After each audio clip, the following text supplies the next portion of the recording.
Allez, 3, 4. Ouais, c'est bon. C'était quoi le problème? C'est bon, c'était juste pas très drôle. Là, on est bien. Là-bas. Vous êtes formidable. Voilà. Alors, ce sujet de la masturbation, je le prends parce que le Rav Zaka m'a dit qu'il va parler avec vous. Je ne sais pas qui a parlé avec lui. Vous avez vu un film, quelque chose. Alors, essayez de m'expliquer de quoi il s'agit. C'était un Oui. débat En fait, avec Rav Meloul, on parle un petit peu de ça en ce moment. Oui. On a effleuré le sujet. Il y a quelqu'un dans notre shiur qui a eu une question. Sa question, c'était est-ce que à chaque fois qu'on faisait Ralev Atala, ça crée des démons, etc. Et comme on avait la question et que Rav Meloul n'était pas d'accord, on est parti demander à Rav Zakai s'il avait des sources ou quoi, s'il avait déjà entendu ça en tout cas. Et c'était ça la question qu'on lui a posée. Après, il est venu un peu nous parler de ça, nous expliquer avec Rav Meloul, quoi. Alors, ça crée des démons. Ouais, c'est joli ça. Tac, tac. Moi, je ne crois pas aux démons d'abord. Voilà, moi je suis comme le Rambam. Rambam il dit ça n'existe pas les chédis, il n'y a pas. Voilà, ça c'est. Ça n'existe pas les démons? Quoi? Ça n'existe pas les démons? Non, ça n'existe pas. Ça n'existe pas. Alors il y a des Gmarot qui en parlent, c'est vrai. C'est pas qu'il n'y a pas des Gmarot qui en parlent. Ces Gmarot, il faut les expliquer. C'est quelque chose de symbolique ou c'est quelque chose qui vient nous enseigner quelque chose. Hein? Par exemple, on nous dit que là où tout est compté, c'est le Gemara dans Choulin, dans le 8e chapitre, si tout est compté, il n'y a pas de bracha. Lorsqu'il y a un petit peu de. Lorsqu'on ne sait pas ce qu'il y a, il peut y avoir la bracha. Alors ça vient nous dire attention, ne soyez pas. Alors on nous parle de démons, de choses comme ça, ça vient nous expliquer qu'il y a des conduites qui sont favorables pour la bracha et d'autres qui sont défavorables pour la bracha. Et bien lorsqu'on nous dit.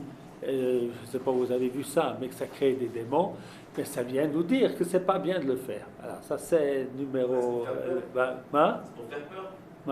Pour faire peur, voilà. Alors cette notion de faire peur, moi je ne l'aime pas. Et je vais vous expliquer pourquoi. Parce que aujourd'hui, voilà, j'ai entendu, il y a eu un Nebrak, hier j'ai vu ça là, sur un atar Haredi. À Bnei-Brak, il y a une rue où il y a eu beaucoup de décès. Alors ils ont décidé de faire de rassembler toute la communauté, tous les gens venus, pour prier à Hachem que cette catastrophe s'arrête. Alors, il y a le Rav qui parle, un des rabbanim qui parle, celui que j'ai entendu, et voilà, on a un gros problème chez nous, d'accord? Les femmes là-bas sont elles sont pudiques, d'accord? Mais il dit, il y en a qui mettent des habits trop voyants. Oh, d'accord? C'est à cause de ça tous nos problèmes. D'accord? Alors, moi je vois ça, je dis, peut-être que tu cherches le problème chez toi, pas chez l'autre. Pas chez l'autre. Et puis toujours le problème, ça va être quelque chose du monde de la tzniut. Alors ça, je vais vous dire que si on lit le Nach, si on lit les prophètes, Yeshayahu, Yirmiyahu, Yecheskel, vous allez voir les raisons du Khurban. Les raisons du Khurban, marquées nulle part parce qu'il manque de tzniut. Les raisons du Khurban, c'est d'abord le manque de droiture. C'est la malhonnêteté entre les gens. C'est parfois les crimes qu'il pouvait y avoir à Jérusalem au temps des temples. Non? C'est que des gens qui ont des responsabilités ou des juges prennent des dons corrupteurs. C'est-à-dire, la catastrophe, ce qui nous amène les malheurs, on ne nous parle même pas. Il y a une fois dans une haftara, on parle de Shabbat. Mais généralement, on ne parle même pas de Shabbat. On ne parle jamais de Kashrut. Et de quoi est-ce qu'on parle? Pour expliquer ce qui est vraiment catastrophique, c'est lorsque on s'abaisse à une relation entre les hommes et les autres de manière qui est mauvaise. Dans une Gemara, dans Mesechet Ta'anit, on dit lorsqu'on fait un jeûne, alors une partie du jeûne est consacrée à réparer ce qu'il faut réparer. De quoi il s'agit? De voir s'il y a des gens qui ont des dettes et qui n'ont pas payé, ou de voir s'il y a des gens qui ont profité d'autrui de manière malhonnête. Ça, il faut réparer. On ne parle pas des autres choses. C'est-à-dire, on fait une déviation du judaïsme en focalisant tout sur un point. Non? Et la vérité, Torah Hashem Temima. Il faut faire attention à tout. C'est pas comme moi je dis, la Torah c'est de pas voler, puis c'est pas de faire Shabbat. Chas v'shalom. La Torah c'est tout. D'accord? C'est bien entendu, il y a le premier étage qui est universel, qui même si tu n'es pas juif, même si tu n'es pas religieux, tout le monde doit respecter. Puis là-dessus, il y a le deuxième étape, la Kedushat d'Israël, la sainteté d'Israël. C'est quoi la sainteté d'Israël? Eh bien, c'est Shabbat, c'est Kashrut, c'est la prière, c'est l'étude de la Torah, c'est la Tzniout, c'est beaucoup de choses qui sont toutes importantes. C'est Kedoshim Tiyu, qui Kadosh Ani Hashem Elokechem. Le verset dit au début de Kedoshim, Dieu dit aux enfants d'Israël, vous êtes un peuple saint, d'accord? Parce que moi je suis saint, vous êtes mes enfants, et alors vous devez être plus que les autres. Voilà, plus que les autres. Ça c'est très important, cette notion de Kedushat Israël.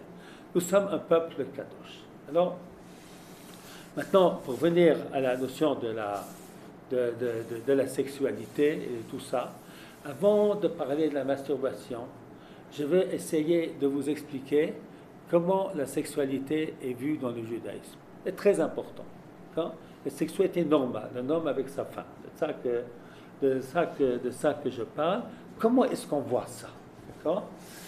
Vous savez que chez les catholiques, l'idéal c'est de ne pas se marier.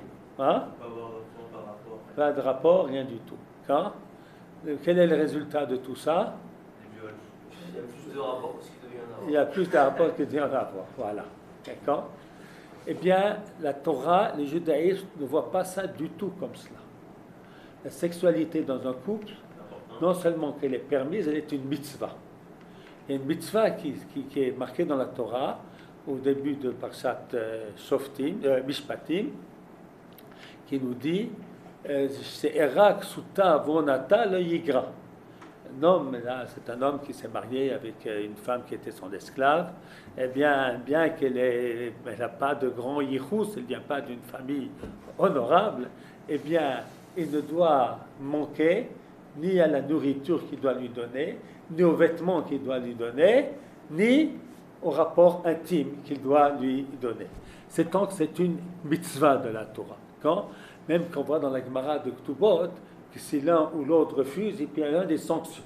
Bon, c'est très théorique, les sanctions, parce qu'on peut ne faire ça que dans l'amour de l'un et de l'autre. Mais ça vient nous expliquer, ne dites pas que c'est interdit, ou ne dites pas que c'est un pis-aller, il n'y a pas le choix, on a des instincts, on a des yetzarim, donc il faut bien que... Bon, alors on va le faire ça de manière cachère avec notre femme, mais si on peut éviter autant que possible, il faut éviter. Ça, ce n'est pas la vision du judaïsme, en tout cas, je ne dirais pas de tous les maîtres du judaïsme. Il y en a qui voient ça comme ça, mais dans le judaïsme tel que moi je l'enseigne, celle du Kuzari, celle de la Chassidoute, etc., c'est de ne pas voir dans la sexualité quelque chose de mauvais. C'est non seulement que ce n'est pas mauvais, c'est kadosh. Et la Gemara nous dit, tous les livres du Tanakh, ils sont saints, et puis Shir Hashirim, Kadosh Kodashim. Pourquoi? Parce que l'on compare l'amour de Dieu avec son peuple à l'amour d'un homme avec sa femme. Alors ça, c'est pour ça, c'est Kodesh Kodashim. Parce que il faut que je vous explique. Dans l'amour entre un homme avec sa femme, il y a des choses extraordinaires qui se passent. Vous savez qu'il y a une mitzvah de Va'avta l'ereacha kamocha. Tu aimeras ton prochain comme toi-même. Est-ce qu'on peut appliquer ça dans la réalité? C'est pratiquement impossible. C'est très dur. Non? On peut aimer surtout les gens qui sont loin. Voilà. D'accord? On doit être gentil, on ne veut pas faire du mal, ça c'est certain. D'accord? Mais comme moi-même, c'est très très difficile. Eh bien, ça s'accomplit avec son épouse. Avec son épouse, on peut accomplir la mitzvah de Ve'afta l'ereacha kamocha. C'est de vraiment aimer et apprécier comme ça. Il y a un shiur à expliquer les différentes opinions sur l'explication de ce verset, mais il en reste pour moi que c'est avec son épouse que l'on peut faire V'ahavta l'reacha kamocha. Et dans la relation intime entre un homme et sa femme, eh bien, il y a un don mutuel de plaisir et de joie et d'unité. Hein? Et pour ça, il faut comprendre quelque chose de très important. C'est qu'un être humain, c'est ni une bête, ni un ange. Il y a Pascal, dans la Torah, la Gemara, on le voit ça partout. Et Pascal, je crois, l'a dit d'une manière très belle. L'homme n'est ni ange, ni bête, et le malheur est que qui veut faire l'ange, fait la bête. Ça, c'est les curés. D'accord? Là, hein, ils veulent faire l'ange, et ils font la bête. D'accord? Donc, nous, on voit dans la relation entre un homme et sa femme quelque chose de bien, de beau, de kadosh, de magnifique.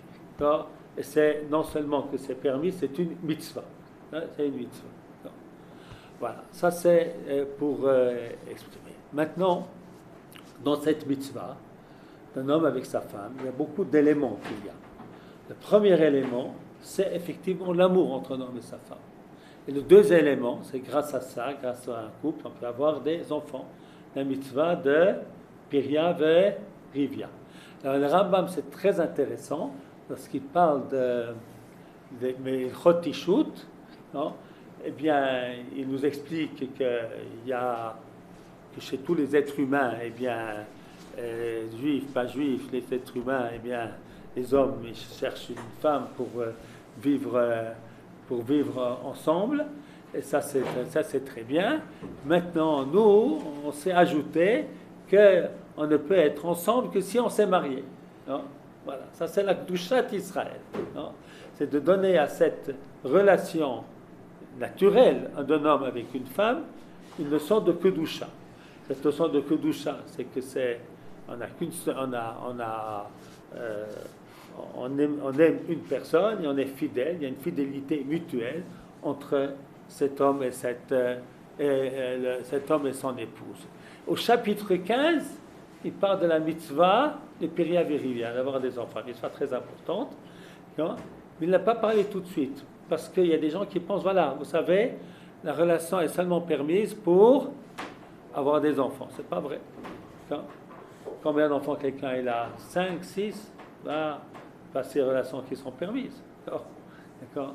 Et lorsque la femme est enceinte, elle ne peut pas avoir d'enfants. La mitzvah d'Ona existe. Et lorsqu'elle allait, très souvent, elle ne peut pas avoir d'enfants. La mitzvah existe. Et puis, lorsqu'elle est arrivée à la ménopause, elle ne peut plus avoir d'enfants. Non? Eh bien, la mitzvah, elle continue d'exister. D'accord? Il n'y a pas d'âge pour... il n'y a pas de limitation d'âge pour cette mitzvah, tant qu'on peut que la santé physique le permet. Voilà. Voilà. Maintenant, HaKadosh Baruch Hu, il a créé l'homme de telle manière qu'il a un désir d'avoir une relation sexuelle avec une femme. Ça, c'est la nature humaine qu'HaKadosh Baruch Hu a créée. Alors, pour ça, il y a plusieurs choses. Il y a des choses qui se passent dans la tête, ce qu'on voit, et puis il y a des choses qui se passent dans le corps. Ce qui se passe dans le corps, c'est que le corps, il développe, comment on appelle ça, il développe du sperme en lui, et qui va lui avoir une envie, un désir d'avoir une relation. Alors nous, on est un peuple saint, donc c'est pas parce qu'on a d'ailleurs tous les hommes, les hommes normaux, eh bien, pas parce qu'ils ont une envie qu'ils vont tout de suite prendre, voilà, il y en a une là-bas, puis on va la violer. Non? Bien que ça se passe énormément. Et je crois qu'il y a des hommes politiques en France aujourd'hui, eh bien, qui doivent renoncer à leur démarche parce qu'ils ont fait des... Quoi? Le maire de Paris. Comment? Le maire de Paris. Il y a toutes sortes, tout plein, l'eau, machin. Quoi? Eric Zemmour, c'est la génération. Quoi? Je sais pas s'il l'a fait. Alors, il y a aussi les juifs, Zemmour, lui, il a une femme et puis il a fait un enfant à un autre. Sa secrétaire, là, ça, voilà, c'est bon. Ça, c'est pas des exemples, c'est des contre-exemples. Hein? Donc, mais HaKadosh Baruch Hu a créé cela. Hein? Pourquoi il existe des gens qui violent? Hein? S'ils n'avaient pas ce désir-là, ils ne feraient pas ce crime abominable. C'est un crime abominable de faire une chose pareille. Maintenant, il y a un yetzer. Ce n'est pas le seul yetzer. Il y a un instinct d'avoir de l'argent. C'est pour ça qu'il y a des gens qui volent. Et puis il y a un instinct d'avoir des honneurs. Waouh, d'être applaudi par des centaines, des milliers de personnes. Ce sont des désirs, ce sont des yetzarim qui existent chez les hommes. D'accord? Il y a toutes sortes de yetzarim. Il y a un yetzer de violence aussi. Il y a un yetzer de vouloir dominer. Il y a des gens qui aiment dominer, hein, qui veulent dominer. Hein? Toutes sortes de yetzarim. Eh bien, nous, les êtres humains, eh bien, on n'est pas des êtres de nature. On n'est pas des bêtes. Eh bien, on doit contrôler nos instincts et les diriger dans le bon sens. Non? Maintenant, cet instinct sexuel de celui que l'on parle, il est effectivement très fort. Il est très fort, il est présent sans aucun doute un des instincts les plus forts qui existent chez l'être humain. Et puis nous, on doit s'éduquer à le contrôler. Alors on le contrôle en se mariant avec une femme que l'on aime, et puis avec une femme que l'on aime, avec elle on a une relation qui est consentie, qui est dans l'accord mutuel des deux parties. Et Mara parle de 13 personnes, très machin, qui sont des relations qu'il ne faut pas avoir avec sa femme. C'est dans le point commun de tous, c'est finalement que ce n'est pas une relation qui est faite dans le consentement et la joie des deux. Hein?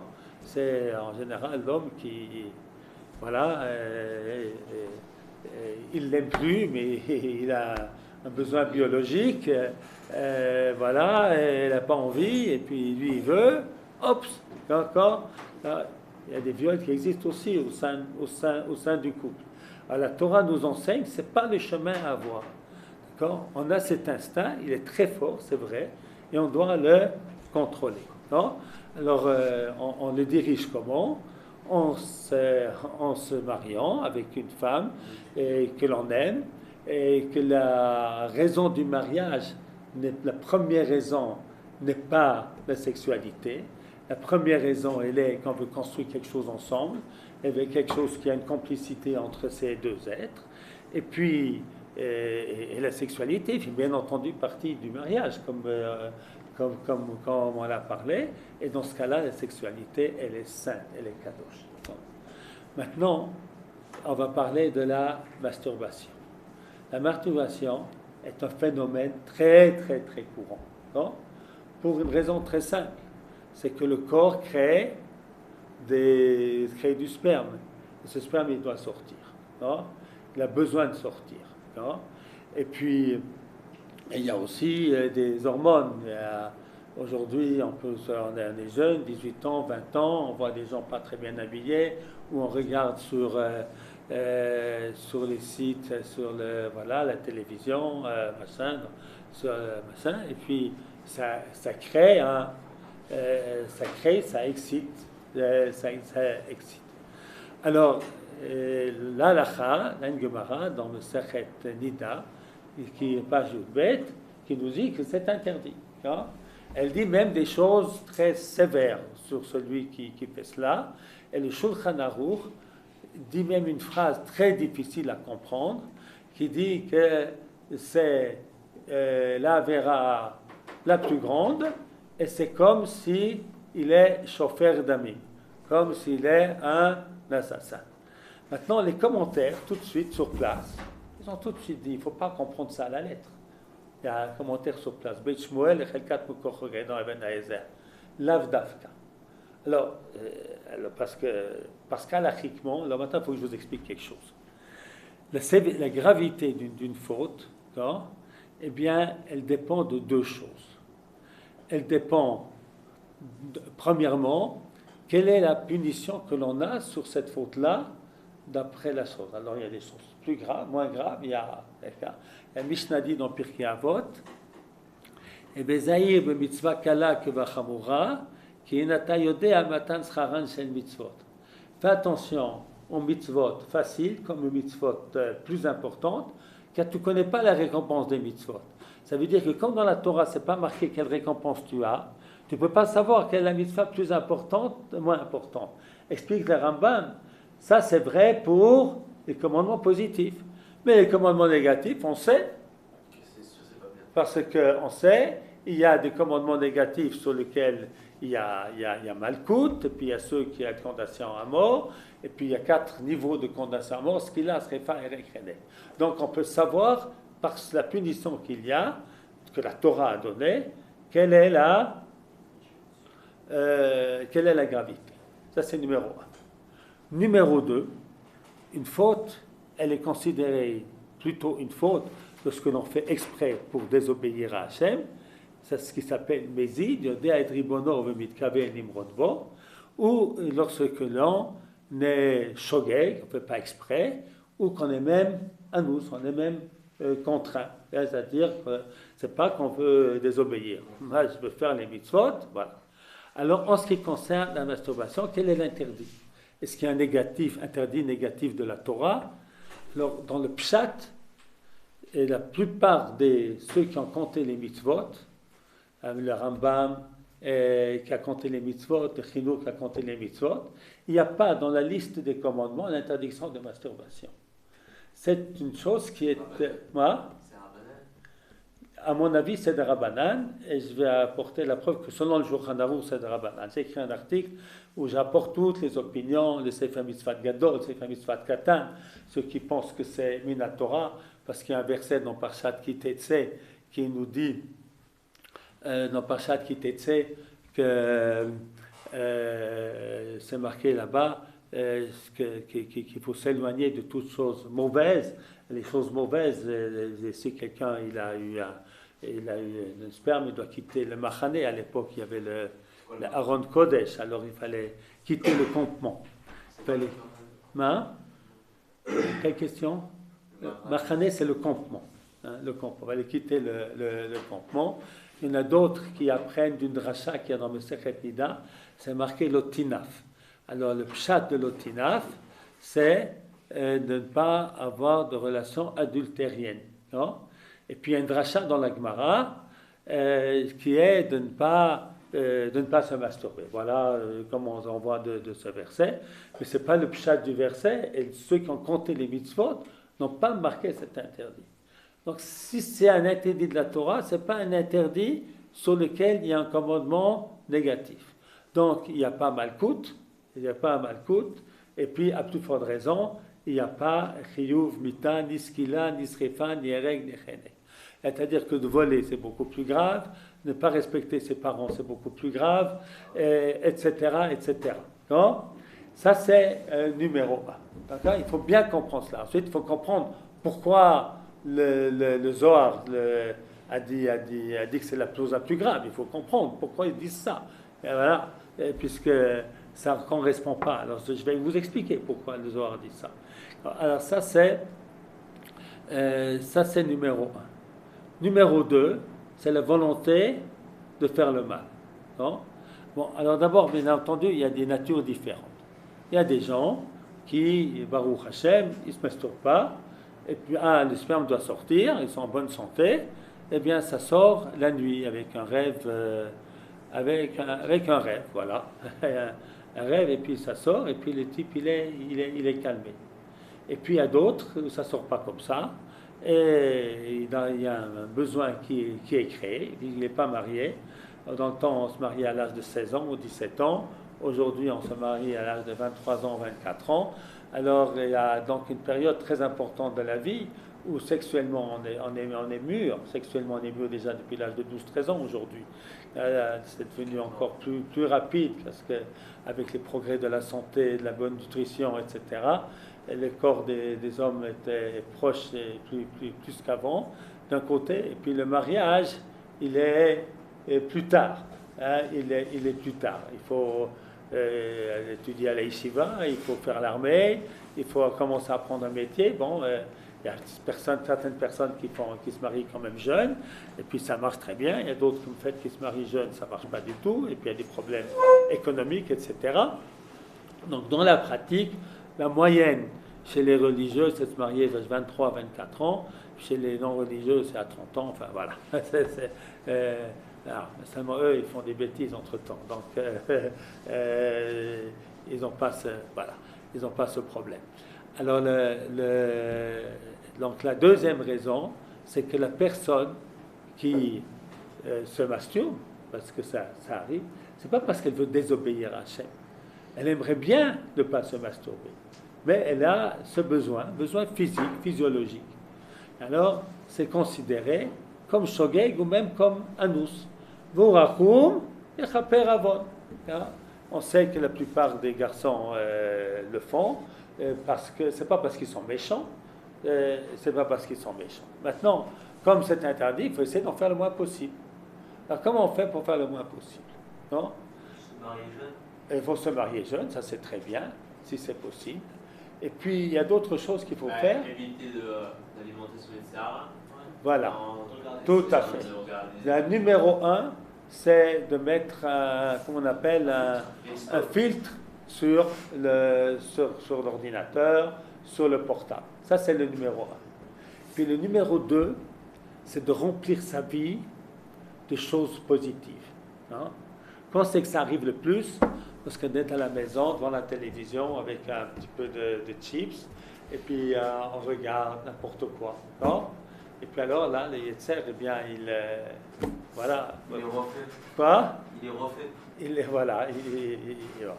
Maintenant, si on fait du sport, si on étudie la Torah, si on travaille pour son bac ou pour des études, etc., qu'on utilise sa vie de manière intelligente, c'est pas que ça n'arrive pas.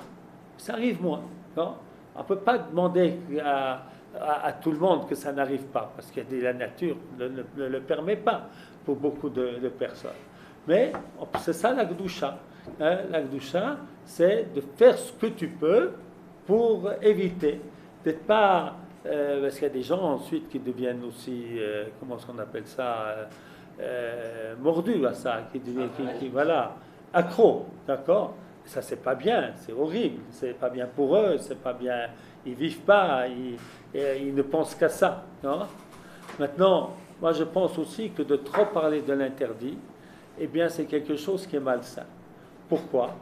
Parce que tu te dis, voilà, ben je dois pas le faire, je dois pas le faire, je dois pas le faire, alors tu y penses. Plus tu y penses, eh bien, plus el Sarara va y aller. Donc, mon conseil, un conseil d'un vieux monsieur, eh bien, mais je me suis marié à l'âge de 25 ans, voilà, donc vous avez tout compris, j'ai passé, ce que vous passez vous, maintenant je l'ai passé aussi, c'est normal. Eh bien, c'est ce que j'avais fait moi, j'avais essayé de faire le maximum, j'étais très, très, très, très actif, hein, très actif. J'enseignais, je parlais, je voyageais, je faisais des trucs. Alors tu as une vie, non? Mais ça ne veut pas dire que ça n'arrive pas, non? Mais tu ne deviens pas accro, tu ne deviens pas, comme on a dit, dépendant. Tu ne deviens pas dépendant, non? Alors ça, c'est les conseils que moi je peux donner, que je peux vous donner, c'est d'avoir une vie bien pleine, et puis de ne pas écouter les gens qui vous disent qu'on crée des démons, parce que ça devient, ensuite, on va ne penser qu'à ça. Parce que comme c'est notre nature, non? Alors ça ne peut pas être qu'on n'y pense pas. Puis maintenant on dit, moi je vais faire les crimes le plus grand important, là, qui disent la notion que c'est comme s'il a tué. Non? On a tué quoi? On a tué personne. Non? Voilà. Autrement, si on dit que chaque sperme c'est comme un être humain en potentiel, mais c'est pas vrai. Tant que le spermatozoïde n'a pas rencontré une ovule, eh bien, c'est rien du tout. Non? Alors, d'où je sais que c'est Midrabanan, d'après le Shulchan Aruch. Alors, le Rambam dit explicitement que c'est Midrabanan, il y a un pérouche du Rambam, comme quoi c'est Midrabanan. Alors, d'où je sais que c'est Midrabanan? Parce que le Shulchan Aruch a tranché qu'un juif qui va avec une goya, pas de manière suivie, non? Sans se marier avec elle. Il a eu un Yetzer, est allé avec une goya. Dit le Shulchan Aruch, c'est interdit midrabanan.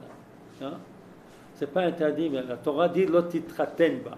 L'interdit de la Torah est de se marier. Et puis il y a un din que si quelqu'un va avec une non-juive devant le Pharésia, Kanaïm Pogimbo, a le droit de le frapper. Non? C'est ce qui s'est passé avec Pinchas. Voilà. Mais, lorsque ce n'est ni Befaresia, ni Befaresia, ni mariage, enfin quelque chose de continu, pas un mariage, que c'est vivre avec elle, eh bien, c'est un interdit de Rabbanan. Alors, à plus forte raison qu'une masturbation, c'est un interdit de Rabbanan. Hein? Moi, je suis persuadé que c'est un interdit de Rabbanan, ce n'est pas un interdit de la Torah. Et ça, c'est l'opinion du Rambam, c'est l'opinion, à mon avis, du Shulchan Aruch. Et puis, ceux qui disent que c'est mina Torah, le smag et le smak, c'est pas un lotas, c'est pas un avera pour lequel il y a la punition de Malkout. Donc, c'est la plus faible des avérotes. Maintenant, il faut savoir pourquoi le Shulchan Aruch a dit que c'est si grave. Toi, tu dis que c'est pas si grave, avec Mara, on dit que c'est pas. C'est pour éviter aux gens de le faire, en fait. Voilà, vous avez tout à fait raison. Johan, pour éviter, c'est-à-dire pour pas le légitimer. Alors, il y a deux raisons. La première, c'est pas légitimer. Parce que dans le monde goy aujourd'hui, c'est la chose la plus légitime, la plus normale. Comment? C'est même plus tabou. C'est plus tabou du tout. On parle, il n'y a pas de sniout, il n'y a pas ça. Donc, on veut empêcher cela. Ça, c'est le numéro un. Parce que l'on sait que finalement, si on considère on ne recherche pas la sainteté, on ne cherche pas à s'élever, on ne cherche pas à être meilleur, et finalement l'homme, il peut chuter. Parce que personne de nous, on est religieux, on ne veut pas devenir comme les gars quand ils sont religieux, qui ont des relations avec l'une, avec l'autre, et qui font parfois des orgies, des choses horribles. On entend parfois des choses horribles, des garçons qui sont faits avec une jeune fille, enfin qui violent, etc. Tout ça, c'est dès le moment que tu acceptes que ton instinct, tu ne mets pas de limite, eh bien, tu n'essayes pas de faire d'efforts. Plus tu nourris ton Yetzirah, plus il grandit. Voilà, plus tu nourris ton Yetzirah. Ça, c'est la première raison. Alors, on dit, faites attention. Ne faites pas de légitimation de cela. Ne faites pas de dire comme le disent les non-juifs ou les non-religieux, c'est tout à fait normal. Alors ensuite, c'est normal d'avoir des relations à 16 ans, et puis ensuite, c'est normal encore d'autres choses, et puis tout est normal, et puis ensuite, on vit dans une société avec beaucoup de malheurs, on fait beaucoup de souffrances. Ça, c'est la première raison. La deuxième raison, c'est parce que la Torah veut qu'on se marie. Et si je pense que si on a le droit de coucher, à se marier, voilà, on va se marier, et puis aussi que je peux faire avec moi autant que j'ai envie, tu n'as plus besoin de te marier. Tu vois? Finalement, les yetzer, amin, l'instinct sexuel, eh bien, consciemment ou inconsciemment, nous poussent vers le mariage. Non? Alors si je dis, ouais, c'est très bien, pas de problème, fais autant que tu veux, alors tu n'as plus besoin de se marier, parce qu'il n'y a pas besoin. Alors je ne dis pas qu'on se marie pour apaiser nos tensions sexuelles. On se marie parce qu'on aime et qu'on veut construire quelque chose. Mais bien entendu, dans le processus, le besoin de la sexualité, c'est ce qui va nous dire, voilà, je ne peux plus tenir, il faut absolument que je me marie. Bon, maintenant, je ne vais pas me marier pour ça, hein, mais ça fait partie du mariage. Je vais me marier parce qu'on veut construire une belle famille juive, famille, on va mettre la Torah, on va mettre de la Kedusha, on va mettre de la mitzvah, etc. Non. Et donc les deux choses les plus importantes qu'il faut retenir, c'est d'être très actif. Voilà, si on veut dire être actif dans la vie, d'avoir une vie pleine. Non. Et voilà, et ça c'est numéro un. L'oisiveté. La Gemara dit déjà que l'oisiveté, elle est la mère de tous les maux. Non, donc devenir ainsi comme ça, devenir comme vous faites dans une yeshiva, et puis faire de la yeshiva, ça ne suffit pas, il faut aussi faire du sport aussi, c'est très important. C'est important pour la santé, et puis c'est aussi important pour la santé mentale. Non, voilà, et puis être actif. Être actif, on fait ça, et lorsque ça arrive, ça arrive. Je suis un être humain, je ne suis pas un ange. Oui. Comment on peut expliquer que des rabbins ont des visions différentes alors que c'est la même Torah? Ah, C'est un autre chiot. Non, mais sur. Voilà. Non, mais il a raison au sujet. Il Sur- a raison sur ce genre de sujet. Comment on peut avoir des Parce que rabbins c'est c'est la faute absolue, c'est très très très grave, surtout les sujets, quelque chose impossible à penser. D'un autre côté, on a des gens qui nous disent voilà, il faut modérer la chose. Voilà. Eh bien, Alors, c'est je vous explique. Parce que la question de voir le rapport qu'on a avec les textes. Alors, tu vois un texte du Shulchan Aruch ou un texte de la Gemara, eh bien, tu le prends tel quel ou tu le mets dans un contexte. Voilà. C'est très important. C'est surtout, par exemple, on nous dit que tout celui qui vit en Rousslaret, c'est comme s'il est idolâtre. D'accord? Maintenant, est-ce qu'il y a quelqu'un, même parmi tous ces rabbins, qui prend ça à la lettre? La preuve que non, c'est qu'il reste en Rousslaret. D'accord? Voilà. D'accord? Maintenant, il y a des choses terribles qui sont dites sur beaucoup, beaucoup de choses. C'est marqué celui qui a dit de la Shonara, il a tué 3 personnes. D'accord? Est-ce qu'on comprend, quelqu'un vraiment prend à la lettre qu'il a tué 3 personnes? Hein? Il est cru. Quoi? Il est cru sur le Khanaf. C'est la Gemara. D'accord? La Gemara, elle vient nous exprimer une idée. D'accord? qu'il faut réfléchir là-dessus pour faire le moins possible de la Shonara. Est-ce que quelqu'un peut, dans sa vie, jamais dire un mot de la Shonara? Voilà.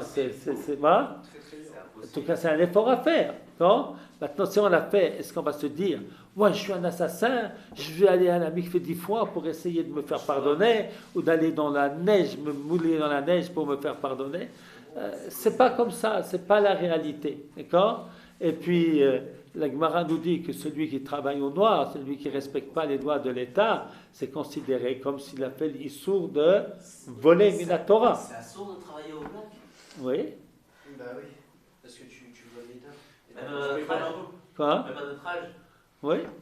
Non, on travaille. Ah. C'est qu'on fasse un shiur là-dessus, sur Dina de Malchuta Dina. Alors, le Shulchan Aruch nous dit que c'est un issour Torah. Hein? Un issour Torah, ça s'appelle Gezer. Quand on ne peut pas travailler, par exemple, Comment? genre, là, imaginez, nous on a un visa, on ne peut pas travailler, Oui. pour se déclarer en Israël. Et si on va travailler au noir, est-ce que c'est. C'est pas permis? C'est pas permis? Non. C'est pas permis. Maintenant, quelquefois. Il y a que des bonnes choses, genre, c'est pas. Hein? Je vois pas ce qu'il y a de mal à travailler au noir Après, je sais pour un que jeune, c'est pas pour quelqu'un. Ouais. Pas pour quelqu'un. Ouais, donc, il faut qu'on fasse un shiur là-dessus, si Ah vous ouais, voulez, ça va parce bien, que ouais. ça, c'est la notion de Dina de Malchut à Dina. Même là-dessus, aussi des limites. Hein? Même là-dessus, il y a des limites. Il y a surtout, il y a des limites. Tu ne peux pas prendre les mots de la Gemara à la lettre, parce qu'autrement, ben, tu peux pas vivre. Hein? Ça vient nous exprimer des idées, et puis ça vient nous exprimer, attention, il faut faire attention à cela. Après, il y a des générations aussi, chacun a eu des générations différentes. Oui. Chacun ça s'adapte à sa Voilà, génération. oui, tout à fait, tout à fait. Voilà, alors, oui, Pour revenir au sujet de ce dont on est en train de parler, est-ce qu'il n'y a pas aussi des dommages psychologiques? Ouais, carrément. des dommages psychologiques. Quand on regarde des images, Non, bien entendu. Regarder les images, c'est très mauvais. D'accord? c'est évident. Quoi? C'est évident. À mon avis, des images, c'est pire que l'acte lui-même. Hein? Je vais t'expliquer pourquoi. D'ailleurs, c'est pour ça qu'il ne faut pas exagérer sur l'interdiction de l'acte lui-même, parce que tu exagères, finalement, les gens, qu'est-ce qu'ils vont faire? Inconsciemment, ils vont chercher les images, parce qu'une fois que tu as l'image, tu fais l'acte aussi. Ça va de pair. D'accord? Parce que l'image, eh bien, elle va te déformer complètement la notion de la sexualité. Hein? Parce que les images, surtout les images pornographiques, mais même comment tu vois la femme, comment tu vois le sexe, comment tu vois, c'est tout. Pour nous, c'est pas tout. C'est une partie de notre vie. Non? C'est pas la partie la plus essentielle. Non? On a d'autres valeurs. Non? C'est quelque chose. Il y a beaucoup de choses. Il y a la tfila, il y a le limud Torah, il y a la tzniut, il y a l'honnêteté. Il y a plein de choses. Non? C'est une chose parmi toutes. On doit essayer d'être le mieux possible dans tout. Et c'est très, très, très important de mettre des filtres sur les portables, sur l'ordinateur. Aujourd'hui, il y a des filtres. Il y a les filtres que dans les yeshivot, on demande de mettre. Et puis, il il y a des filtres qui sont gratuits. Le filtre qui empêche trois choses. Qui empêche la pornographie, qui empêche la violence et qui empêche le racisme. Alors ça, gratuitement, déjà, et là, quelqu'un qui ne veut pas encore machin, ça, il fait ça, un téléphone, et puis ça, tu ne peux pas contourner, hein, parce que c'est à l'origine. Voilà, c'est à l'origine. Et ça, c'est très, très important de faire. Donc, n'importe quel portable que vous avez, c'est pas quoi, Rami Lévy, ou que vous avez Orange, ou Dama, il suffit de faire un téléphone, c'est gratuit. Voilà, on n'a pas besoin de payer pour cela. Très important, et puis si c'est le mieux, c'est de faire encore mieux, parce que, évidemment, ça c'est juste le minimum. Hein, des femmes qui ne sont pas tsnoua, ça vous aurez, ça ne suffit pas pour effacer cela. Hein. Alors c'est très, très, très important. La question est très importante, donc ça c'est vraiment, il faut éviter à tout prix. Maintenant, de nouveau, quelqu'un est tombé, il ne faut pas qu'il se désespère, c'est tout. Hein, personne de nous n'est parfait. Hein, parfait. Moi, je me rappelle, lorsque j'étais enfant, j'étudiais la halakha dans le Chaye Adam, un livre magnifique, écrit par Rabbi Avraham Danzig. Avraham Danzig, c'est un juif qui habitait en Pologne, et puis qui était d'ailleurs commerçant, il va évoluer de ville en ville, et puis qui a écrit 2 livres de halakha, un sur Orach Chaim, l'autre sur Yoredea, Chaye Adam et Chokhmat Adam. Livre magnifique, très clair, très bien fait. Pour vous, ça ne convient pas parce que c'est vraiment selon la psycha ashkenazite. Hein? Eh bien, moi, c'est avec ça que j'avais appris la halakha en enfant. Et puis alors, il y a une mitzvah qu'il faut prier avec kavana. Alors là-bas, il y a en petites lettres, raconte une histoire, je ne sais pas si ça vient du Zohar ou d'où ça vient, d'un type qui arrive là-haut, un type bien, fait beaucoup de mitzvot, il a fait de la tzedaka, il allait à la synagogue tous les jours, il avait un temps pour étudier la Torah, il était honnête dans ses affaires. Voilà, il arrive là-haut, bon, il s'attend à ce que va rentrer au Gan Eden, au paradis. Alors effectivement, chaque fois qu'on fait un mitzvah, on nous dit on a créé un ange de bien. Alors il y a plein d'anges qui passent. Bon, maintenant, passer ça, maintenant il y a les anges mauvais que tu as créés. Immense, plein d'anges mauvais qu'il a créés. Pourquoi? Chaque prière qu'il a fait en Kavana, ça a créé un ange mauvais, type est allé au Gaïno. Moi j'avais lu ça, j'étais enfant, ça m'avait profondément perturbé. Vous savez combien c'est difficile de prier avec Kavana? On fait déjà l'effort de prier, c'est bien. On fait l'effort de faire la bracha, c'est bien. On essaie d'avoir la Kavana, c'est très bien. Voilà, d'accord? Voilà, ce système de faire peur, moi je ne l'aime pas du tout. Pas du tout, il ne faut pas faire peur. La Torah, elle est belle. De vivre la Torah dans la sainteté, d'être kadosh, de faire attention, de ne pas tomber dans le... Voilà. Donc, je ne vous ai pas expliqué la deuxième raison. La deuxième raison, pourquoi c'est si grave, d'après le Shulchan Aruch, c'est parce que les gens n'ont pas besoin de se marier. Pas besoin de se marier, ils ne font pas la mitzvah de Piria Verivia. Or, d'ailleurs, dans le Shulchan Aruch, c'est marqué presque la même chose. Que celui qui ne se marie pas, c'est comme s'il a fait un crime. Et c'est ça la notion indique. Celui qui s'adonne à cela, finalement, n'a pas besoin de se marier, pas d'enfant. Et ça, c'est la raison pourquoi Ervo Onan, les 2 fils de Yehuda, ils sont morts.